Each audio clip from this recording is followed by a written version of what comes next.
안녕하세요. 신한대학교 미남교수 신종우입니다. 소셜네트워크 서비스를 통해 모든 것을 공유할 수 있는 시대가 됐습니다. 말 그대로 똑똑한 스마트폰 시대가 열리고 있습니다. 트위터, 페이스북, 인스타그램 같은 SNS와 맞물리면서 그야말로 SNS 광풍이라고까지 불릴 만한 현상이 벌어지고 있습니다. 수많은 사람들이 SNS를 통해 언제 어디서든 원하기만 하면 가상세계의 친구들과 더 폭넓게 연결될 수 있는 세상에 살고 있습니다.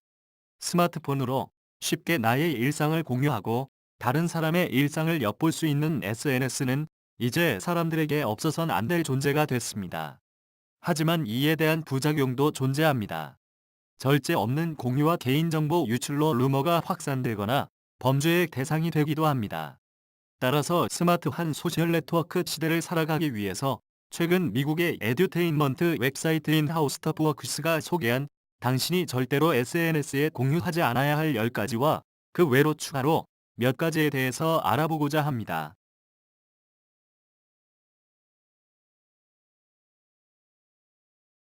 첫째, 남들에게 알리기 싫은 정보입니다. 소셜 네트워크 서비스는 공유가 목적입니다. 누가 일단 올리고 나면 누군가는 보게 된다. 당신이 개인정보 보호 모드를 어떻게 설정했든지 간에 말입니다. 그래서 개인 계정에 올린 사소한 사진 한 장이 온 인터넷상을 떠들썩하게 할 논란을 만들기도 합니다. 아무리 막아도 새어나갈 구멍은 언제나 있기 때문에 조금이라도 내키지 않는다면 올리지 않는 것이 좋습니다.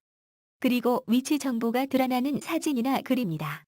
특히 트위터에는 위치 정보를 자동으로 인식하는 기능이 있어 당신이 올리는 사진과 글들의 위치 정보가 드러날 수 있기 때문에 위치 정보 인식 기능을 끄는 것이 안전할 수 있습니다. 둘째, 암호 힌트입니다. 어떤 사이트를 가입할 때 많은 사이트가 암호를 잊을 경우를 대비해 보안 질문에 답할 것을 요구합니다. 이러한 질문 대다수는 첫 번째 애완동물 이름은, 엄마의 결혼 전성은 등입니다. 그런데 이와 관련된 정보를 올리는 것은 신분 도용에 사용될 수 있습니다. 특히 이런 질문은 온라인 뱅킹을 이용할 때 많이 사용됩니다. 조심하지 않으면 은행 계좌를 손쉽게 해킹 당할 수 있습니다. 셋째, SNS 계정 비밀번호입니다. 가끔 SNS상에 자신의 계정 비밀번호를 올려놓거나 친구와 공유하는 사람이 있습니다. 이는 당신의 신용카드 비밀번호를 알려주는 것과 같습니다. 당신의 계정을 아무 때나 들락거릴 수 있고 허락 없이 게시물을 지우거나 올릴 수 있기 때문입니다. 비밀번호는 남에게 절대 공개하면 안 되는 정보입니다. 넷째, 은행 및 재정 정보입니다. 누가 이런 정보를 올리느냐고 반박할 수 있습니다. 하지만 무심결에 거래 은행, 투자 상황 등이 대화를 통해 드러나는 경우가 있습니다. 가장 많은 사례는 자신의 계좌번호를 올리며 여기로 입금해라입니다. 은행 및 재정 정보는 아예 언급도 하지 말아야 함을 꼭 명심해야 합니다. 다섯째, 상세한 집 주소와 전화번호이다. 요즘은 전화번호만 있어도 집 주소를 찾는 무서운 세상입니다. 그런데 상세한 집 주소와 더불어 전화번호를 공개하는 것은 스스로 범죄의 표적이 되겠다고 자처하는 것입니다. 특히 신분도용 강도 등과 같은 범죄에 노출되기 쉬우니 조심해야 합니다.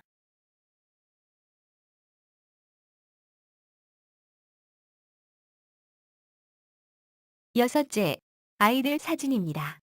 예쁜 아이의 사진을 올려 공유하는 언제부턴가 유행되기 시작했습니다. 사진 속 아이는 내 아이일 수도 있고 남의 아이일 수도 있으며 이를 통해 아이가 유명세를 타기도 합니다. 하지만 공개된 아이의 사진 때문에 나쁜 일이 생길 수 있습니다. 내 아이의 어여쁜 얼굴 자랑보다 안전이 최우선임을 깨달아야 합니다. 일곱째, 회사 정보입니다. 내가 어디서 어떤 직책으로 근무하고 있는지 공개하지 않는 것이 좋습니다. 이를 통해 승진 소식, 새 프로젝트 소식 모두 경쟁사에 도움되는 정보를 줄 수 있기 때문입니다. 그래서 최근 많은 회사가 직원의 SNS를 통제하기 시작했습니다. 여덟째, 사이트 링크입니다. 개인 계정에 업무용 계정을 연동하지 않는 것이 좋습니다. 이유는 당신의 사생활이 직장 사람들 모두의 것이 되기 때문입니다. 실제 지난 2009년 한 회사의 어느 직원이 아프다고 회사에 나오지 않고 파티하는 사진을 페이스북에 게재했습니다. 이는 다른 동료 직원들을 통해 금방 고용주의귀에 들어갔습니다. 그리고 그 직원은 해고됐다고 합니다. 9째, 사교 행사 계획입니다. 모든 모임이나 파티 계획은 일일이 공유하는 것은 매우 좋지 않습니다. 당신과 연결된 모든 사람을 초대하지 않는 한 모임 글을 보고 배신감이나 허탈함을 느끼는 사람이 생기기 때문입니다. 또 나 5인데 지금 바로 나올 수 있는 사람. 이런 글도 자제하셔야 합니다. 여러분이 만나기 싫은 사람이 답글을 남기면 곤란해질 것이기 때문입니다. 10번째, 사적인 대화입니다. 페이스북 담벼락은 개인의 이메일이나 메신저가 아닙니다. 이 또한 다른 사람이 쉽게 볼 수 있기 때문입니다. 당신이나 주변 지인에 대한 비밀과 주고받은 사진 등이 쉽게 노출됩니다. 사적인 대화는 가급적이면 올리지 않는 것이 좋습니다. 11번째, 휴가 기간입니다.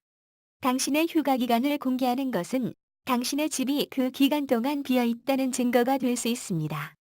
또한 휴가 날까지 남은 날을 세는 것도 도둑에게 집을 털 수 있는 날이 며칠 남았는지 알려주는 셈이 될 수 있습니다. 12번째, 위험한 활동입니다.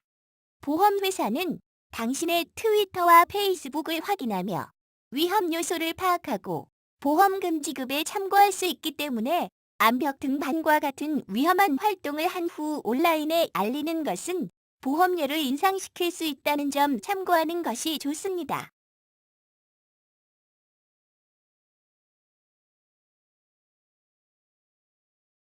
끝으로 SNS는 나만의 사적인 공간인데 자유롭게 내가 하고 싶은 이야기를 올리는 것이 뭐가 잘못됐느냐는 생각을 할 수도 있습니다.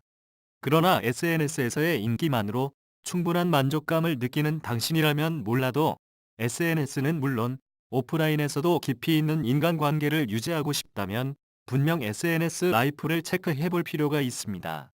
SNS의 장점은 언제 어느 때나 내가 하고 싶은 이야기를 자유롭게 할 수 있다는 것입니다. 그러나 잊지 말아야 할 것은 자신만의 공간이지만 타인에게도 공개되어 있는 공간이라는 사실이기 때문에 SNS에서도 기존 오프라인 인간관계와 마찬가지로 기본적인 예의를 갖춰야 하는 것이 매우 중요합니다. 즉, SNS를 하면서도 늘 그것을 지켜보는 친구들이 있다는 것을 인식해야 한다는 뜻입니다.